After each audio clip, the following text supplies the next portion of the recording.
අද අපි කතා කරන්නේ මේ යුද්ධ උණුසුම තියෙන කාලේ නියුක්ලියර් වෙපන්ස් ගැන. අපි ඊළඟ වීඩියෝකින් කතා කරනවා කොහොමද මේ යුරේනියම් භාවිතා කරලා නියුක්ලියර් වෙපන්ස් හදන්නේ. ඒ වගේම ගොඩක් දේවල්. ඒ වගේම අපේ YouTube channel එකට TikTok page එකට set කරලා නැත්නම් ඔයාලට පුළුවන් ඒ දෙකට මම පල්ලෙහා comment section එකේ links දෙක දාලා තියන්නම් එකතු වෙන්න. අපි අද කතා කරන රටවල් අතර නියුක්ලියර් වෙපන්ස් තියෙන හැම රටක්ම. ඒ කියන්නේ Russia, United State, China, France, United Kingdom, India, Pakistan, Israel, North Korea වගේ තියෙන හැම රටක්ම අදාළ වෙනවා.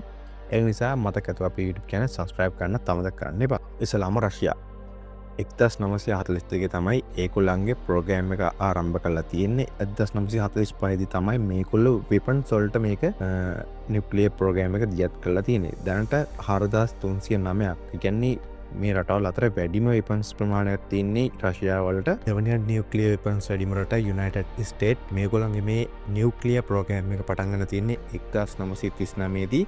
මේගොල්ලෝ තමයි නියුක්ලියර් වෙපන්ස් ටෙස්ට් එකක් සාර්ථකම කරපු රට විදිහට සඳහන් වෙන්නේ. මේගොල්ලෝ ගාව දැනට නියුක්ලියර් වෙපන්ස් 3700කට ආසන්න ප්‍රමාණයක් තියෙනවා. ඊළඟ ඉන්නේ චයිනා. මේගොල්ලන්ගේ නියුක්ලියර් වෙපන්ස් ප්‍රෝග්‍රෑම් එක පටන් ගන්න තියෙන්නේ 1950 දී තමයි. මේගොල්ලෝ ගාව දැනට නියුක්ලියර් වෙපන්ස් 600කට ආසන්න ප්‍රමාණයක් තියෙනවා. ඊළඟට ෆ්‍රාන්ස් 1940 තමයි මේගොල්ලෝ මේ වැඩසටහන මේගොල්ලන් වැඩසටහන ආරම්භ කළා තියෙන්නේ. දැනට 290ක් වගේ නියුක්ලියර් වෙපන්ස් ප්‍රමාණයක් තියෙනවා. ඊට පස්සේ යුනයිටඩ් කින්ග්ඩම් 1940 දී තමයි ආරම්භ කළා තියෙන්නේ.